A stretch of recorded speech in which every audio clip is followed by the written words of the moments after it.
Professor Xavier's School for Gifted Children, now on your tabletop.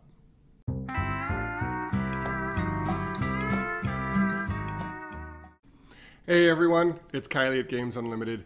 This week I'm super excited to talk about Marvel United. Now I'm going to talk about Marvel United, which has been out for a couple of years, because we just got in the X-Men standalone expansion, super extravaganza, whatever you want to call it. Everything X-Men is in the store.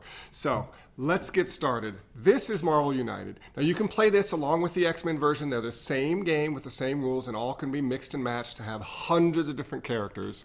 The way this works, it's a fully cooperative game in this awesome chibi art style for all of the Marvel heroes and villains. So you're going to choose a hero for yourself. And like I said, there are, between the original Marvel United and the X-Men, there's just about every single hero you can imagine, and a few you've probably never heard of. So you'll choose a hero, get the little chibi mini for it, and you'll have a unique deck of cards for that hero. And then you're going to choose a villain to fight. So of course with X-Men we've got people like Magneto, we've got Juggernaut, we've got teams like Toad and Pyro and Blob, all sorts of different things. Plus with expansions you've got the Four Horsemen, you've got all sorts of different things you can do.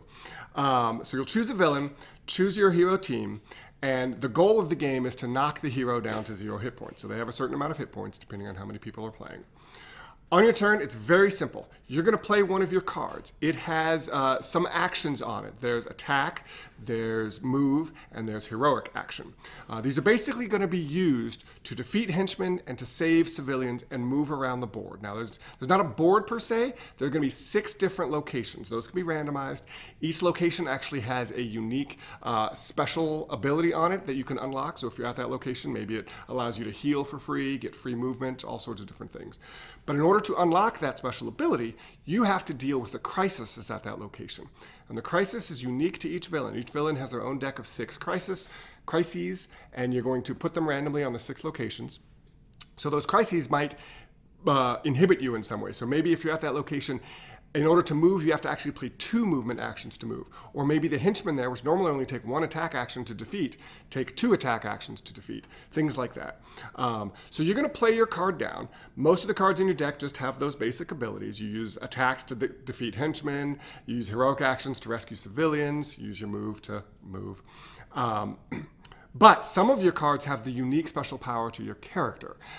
So this could be things like, I was recently playing with Groot. Groot has all sorts of things that like let him draw extra cards and let the other players draw extra cards.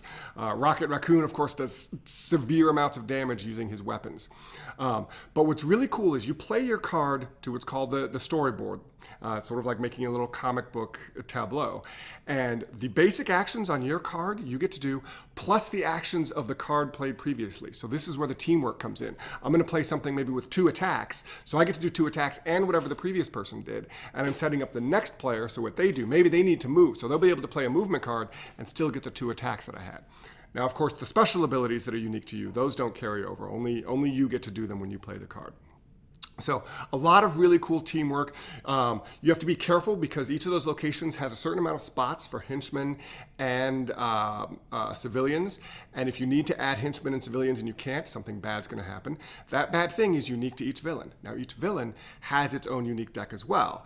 And the villain is going to get to play a card. Actually, the villain starts the game playing a card, usually moves them around locations, might do a BAM action, which is unique to that villain, and put out some more henchmen or civilians. Then the players get to take 3 turns, then the villain goes again. Now, in order to damage the villain, you actually have to complete 2 missions. And those missions are rescuing a certain number of civilians, defeating a certain number of henchmen, or resolving 4 of those crises that are out on the board.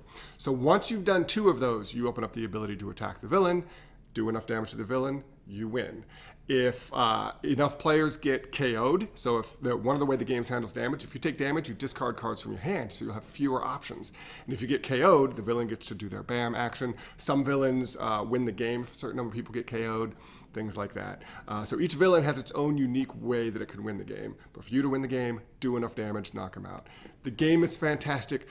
I can't even imagine the number of different ways to play this game with the different sets of heroes you can use, the different villains. There are dozens upon dozens of villains in between the Marvel United set, the X-Men set, We have all the X-Men stuff in stock. Come down, we have a really cool display set up for it. It's got a floating Magneto and a Juggernaut that's trying to escape from the glass case. It's really, really cool. I want you to come on down and see it. Check out Marvel United. It's a fantastic game. For the Marvel fan, for the X-Men fan, you can't go wrong. I'm Kylie at Games Unlimited. Come on down, take a copy home, and unbox some fun.